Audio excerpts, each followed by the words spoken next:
have a story. When I was in my 20s, um, I used to hang out at this club in Charlotte called Mr. P's, where the P stood for party. And so if you're from Charlotte, I know I'm dating myself, but I was in my 20s. And there was a DJ there. His name was Larry Love. And I used to sing there, X, Y, and Z, but that's where I met Larry. And he expressed a desire to take me out. So finally, I went out one night with Larry. And as we're sitting there in the middle of dinner or lunch or whatever it was a buffet. Please understand, that's how long ago this was, because Anita does not do buffets. But I was young and hungry. But as we were sitting there talking, Larry looks at me and he says, "Were you sexually abused as a child?" I was shocked.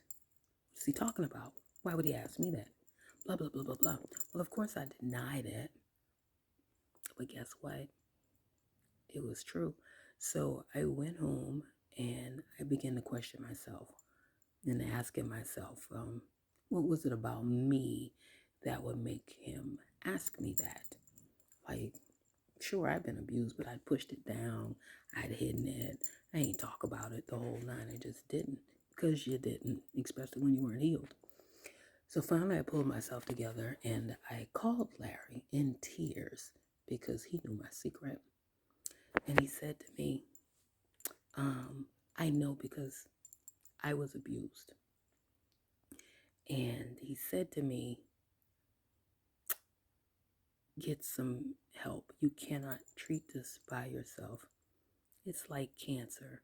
And if you don't treat it, it will eat you. So, your trauma will eat you if you don't treat it. And it is like a cancer.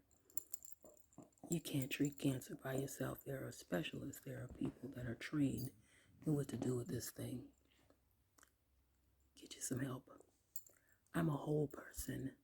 And I'm a whole person because I confronted the thing that I was hiding. It's not your fault. It was never your fault. The trauma that's been inflicted upon you, particularly when we were children, it's not your fault. But treat it or it will eat you.